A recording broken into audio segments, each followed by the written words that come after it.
the Bloodline aren't necessarily heels.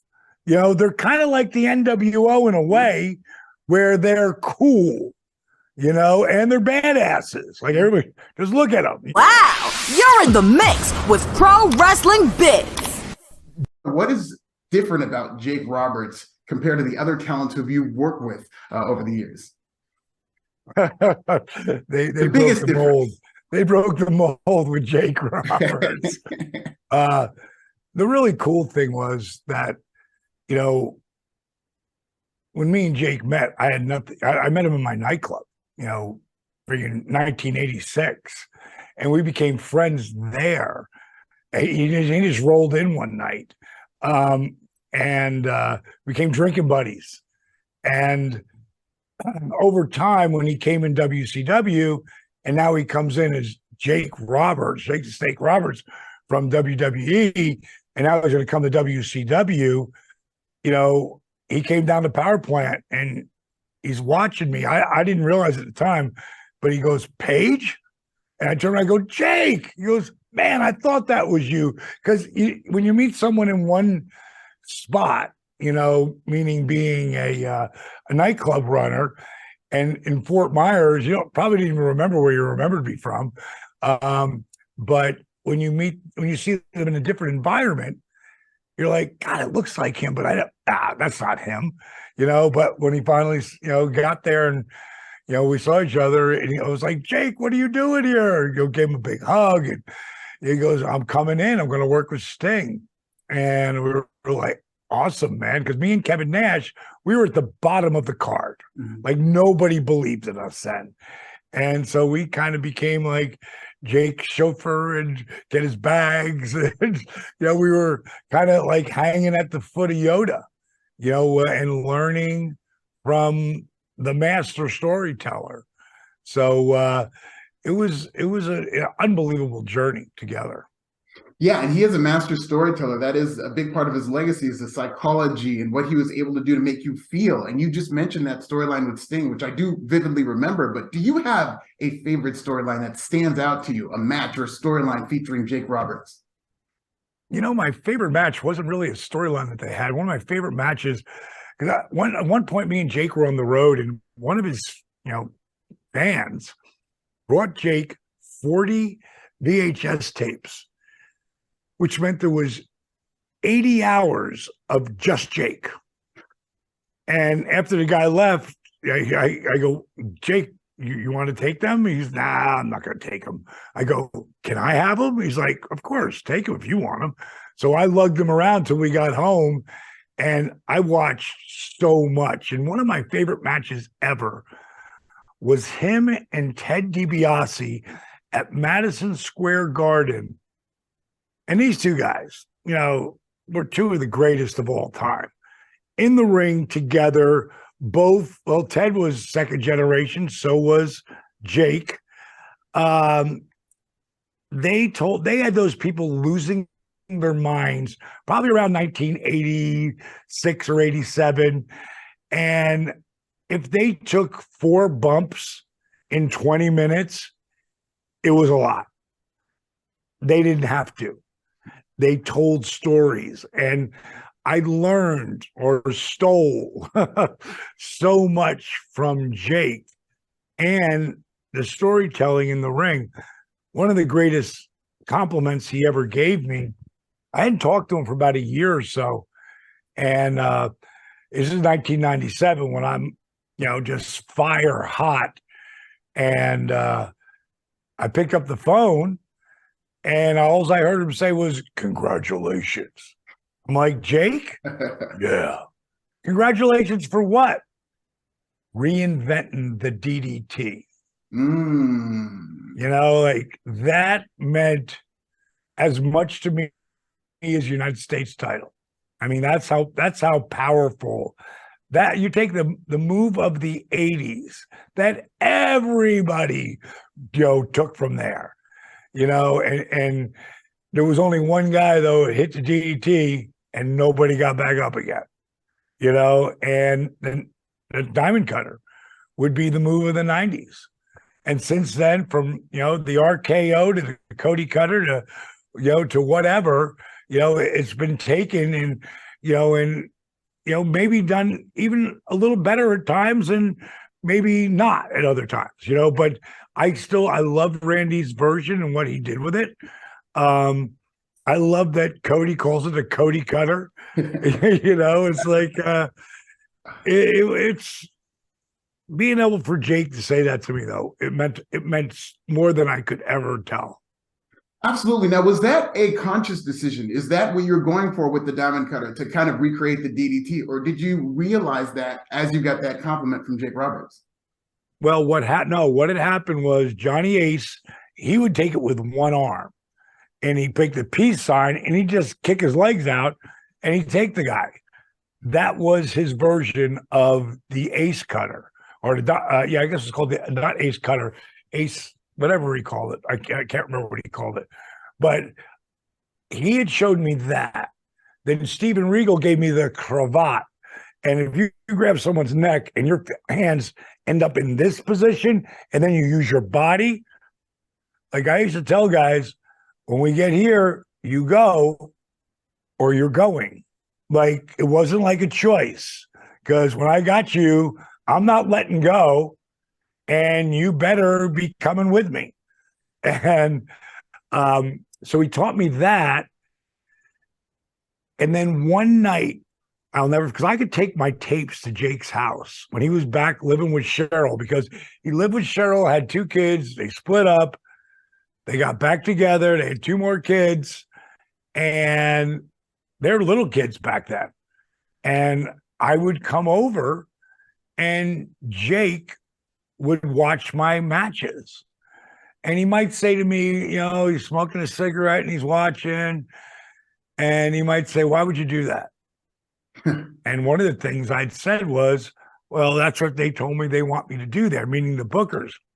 And he said, do you think they think you're ever going to be anybody? No, they don't. He goes, exactly. He said, while you're out there, that's your time. You need to take control of your own destiny. And so funny, because in the Resurrection of Jake the Snake, which is still up on Amazon Prime right now, the Resurrection of Jake the Snake, I say the same thing to him. Like, you got to start to control your own destiny, bro.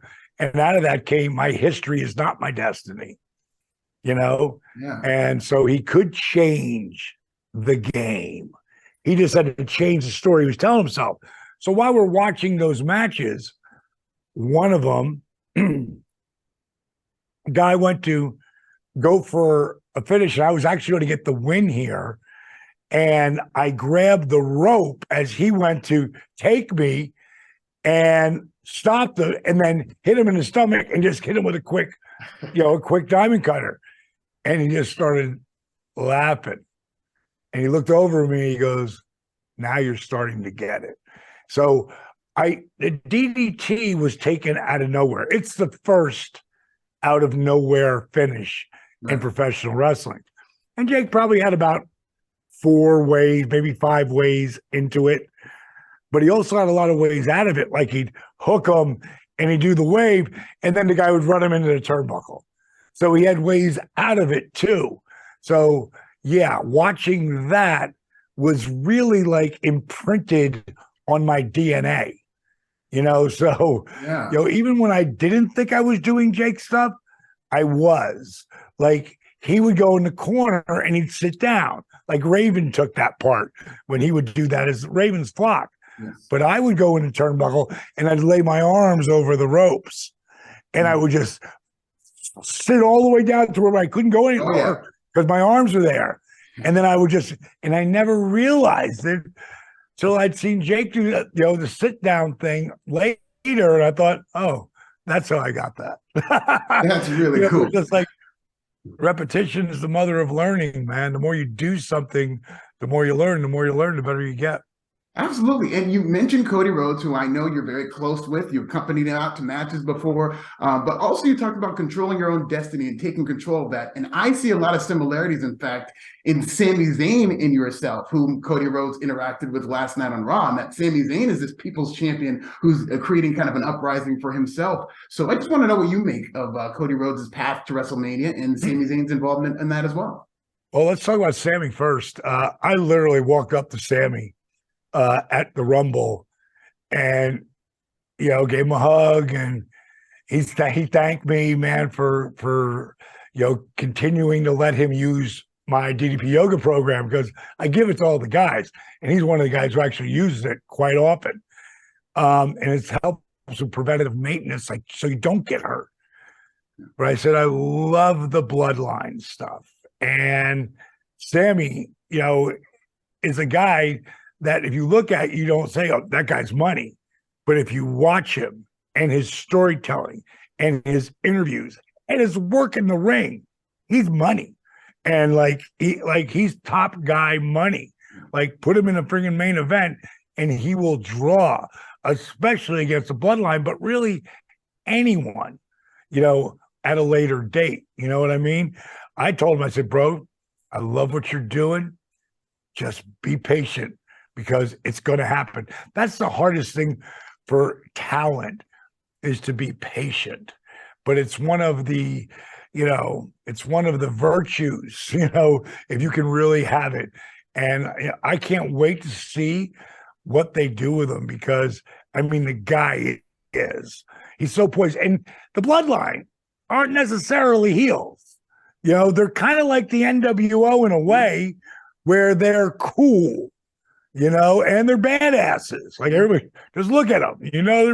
They can hail their own, big time. If it was a street fight, like, for real. And Sami's caught in the middle of it, and the stuff's been brilliant that they've done with the Bloodline. I've caught most of it from the beginning on out, and I really love what they do with him. As far as Cody, man, you have to understand, I flew back from LA to Atlanta twice to watch him become a 2-time state champion as a kid, and his first season, he went 48-0 as a junior. And he told me he was going to win the states when he was a sophomore, not just a junior, not as a sophomore.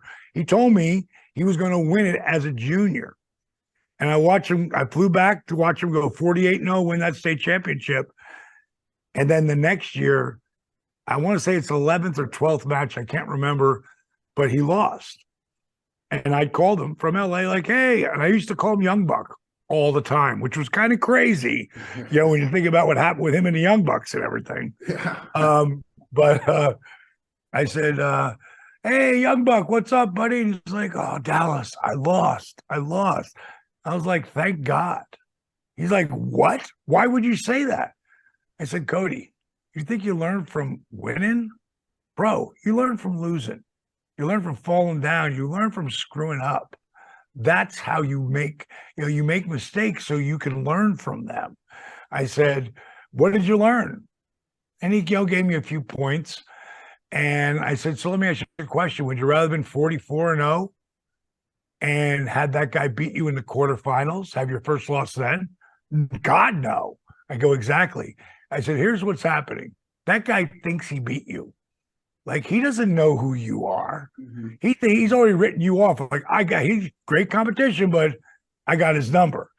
I said, what did you really learn from that guy? And he said, let me tell you what I'm doing now. Guys went out of their way not to get pinned. They knew they couldn't beat him, but they just didn't want to get pinned by Cody Rhodes. And once he realized that, he'd let him back up again.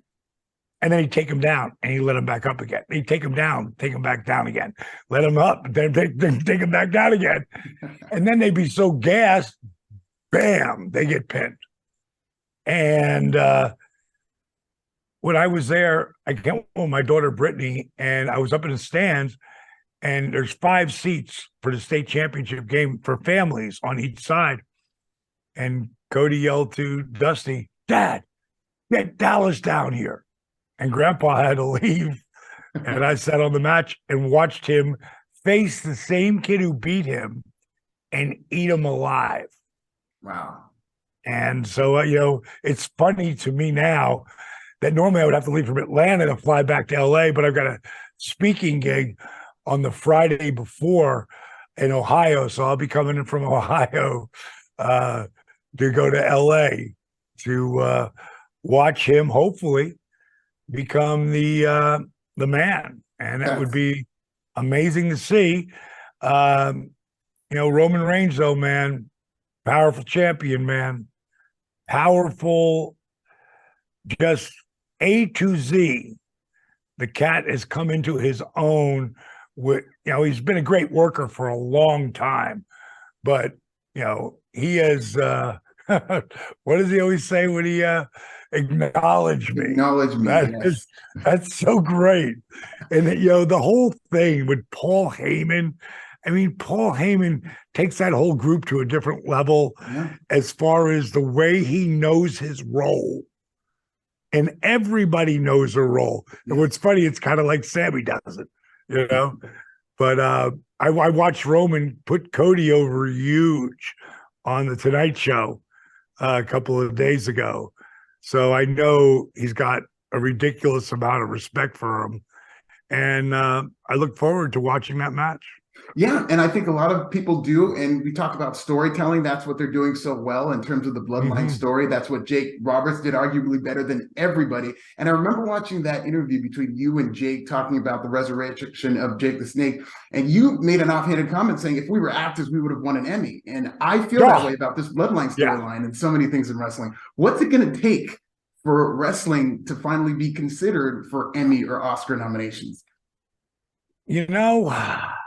Maybe it's, let me just say this. The biggest star in the world is one of us. Yeah. The Rock has redefined everything. He is a real man. He is the people's champion for sure. I think he could be the president if he ran independently. I really do. John Cena's killing it. Batista is so killing it. I've been recently approached, and I'll know this week coming up, the deal that has been put down to me from a company called, what's the name of it? Sports Religion. Started by Tom Brady, Michael Strahan, and Deepak Chopra's son, who's a director. And they do sports films. And they've already got the John Madden story, which is going to be amazing.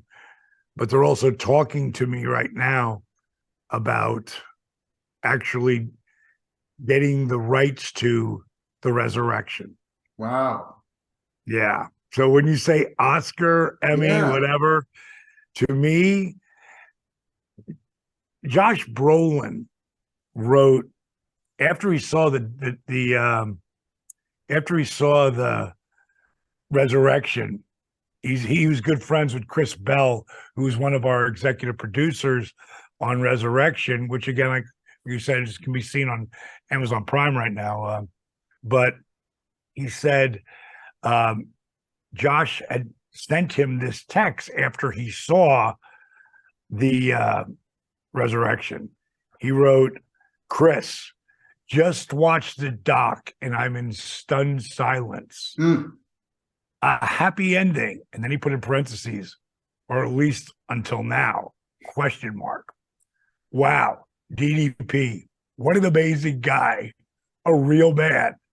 Thank you so much for turning me on to that. A great story of hope and love and real compassion. I needed to see that. Sincerely, see you at the gym. Sincerely, JB. I started, Alfred, right then I started manifesting. Wow. I manifested my entire life for everything I've ever gotten. And the only things that I haven't gotten were things that I got derailed on, like People's Champion versus People's Champion. That would have been ridiculous money. They probably would never let it happen right then, because it would have done too much. Right. But it is what it is. I still had an awesome career, so I'm not complaining about it.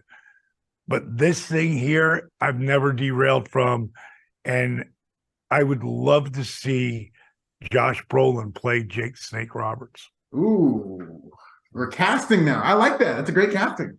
I completely agree. Yeah, it's not 6'6", but if everybody's 5'10" to 6 foot, they're good. Oh. You know, they're good because Brolin would maybe put on an Oscar performance. You know, like how crazy would that be? So I just throw stuff into the universe, man, and That'd be wherever great. it lands. That's why I'm excited to see what A&E, because I think they're the greatest, biographers. I think they really tell amazing stories. I watched all of those, those bios, and they're all amazing and different. They're not exactly what you expected to see sometimes, and like I loved Kurt Angle's big time. That was really, really great. And I can't wait to see Jake's. Absolutely. I can't wait to see Jake's documentary too on biography. I remember seeing the Resurrection doc, the screener for it even, and I thought to myself, this should win an Oscar based on all the documentaries I see. So I think wrestling is getting closer to that, and I think you're actually a big part of that. So keep doing what you do. You're a very important contribution to the wrestling business and a lot of these athletes who may struggle afterwards. And I want to thank you for this time. Oh, thank you, buddy. It's a labor of love. Yeah, absolutely. And I can tell you love it. I like that you like to do it and you take passion in people. So you're doing a great job. Thanks, bro. Appreciate you, man. Thank you.